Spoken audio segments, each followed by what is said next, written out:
কলঙ্কিত হব। আমি আজকের সমাবেশ থেকে রিদওয়ান আপাকে বলতে চাই, আপনি আপনার যে আত্মঘাতী সিদ্ধান্ত নিচ্ছেন সেটা প্রত্যাহার করুন। যদি প্রত্যাহার না করেন, সেন্ট মার্টিন দ্বীপে আপনি যে 2000 পর্যটক পাঠাবেন, 8 ঘন্টা 10 ঘন্টা জার্নি করে কক্সবাজার থেকে যে পর্যটক পাঠানোর জন্য, যে পর্যটক শিল্প বন্ধ, ব্যবসা বন্ধ করার জন্য যে পায়তারা করছেন, সেটা আপনার করতে হবে না। আমরা সেন্ট মার্টিন দ্বীপে একটি জাহাজও উঠতে দেব না।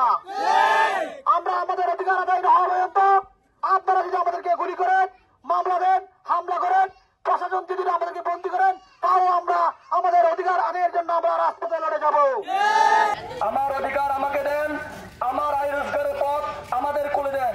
আপনাদের বিকল্প সুন্দর পরিবেশ বান্ধব অবকাঠামো আমাদের হাতে দেন। আপনারা পরিবেশ বান্ধব কোনো অবকাঠামো না দিয়ে আমাদের মৃত্যুর দিকে ঠেলে দিয়ে অযৌক্তিক কোন সিদ্ধান্ত আমাদের উপর চাপিয়ে দিলে তা আমরা মেনে নেব না। আগের মতো আবার পর্যটক সেন্ট মার্টিন দ্বীপে আসতে হবে।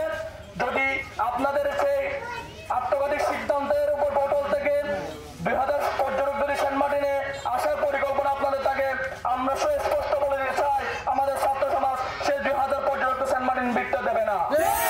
কোন জাহাজ সেন্ট মার্টিনে বিটতে দেওয়া হবে না যদি আপনাদের আত্মঘাতী সিদ্ধান্তের উপর আপনারা অটল থাকেন।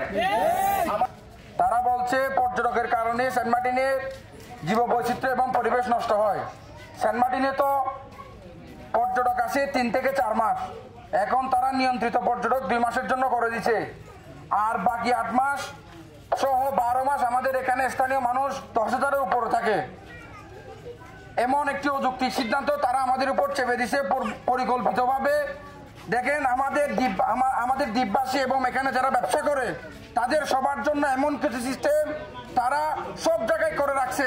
যেমন আপনি কোনো মানুষ সেন্ট মার্টিন থেকে সেন্ট মার্টিন আসার জন্য যদি বর্তমানে কোনো মানুষ চায়, টেকনাফ থেকে সেন্ট মার্টিন আসতে পারবে না। সেন্ট মার্টিনের যারা সম্পৃক্ত, সেন্ট মার্টিনে বিবাহ করছে কক্সবাজারের মানুষ, টেকনাফের মানুষ অথবা ঢাকার বিভিন্ন জায়গার মানুষ সেন্ট মার্টিনে বিবাহ করছে অথবা সেন্ট মার্টিনের সাথে কোনো না কোনোভাবে সম্পৃক্ত, তারা চাইলে সেন্ট মার্টিন আসতে পারবে না।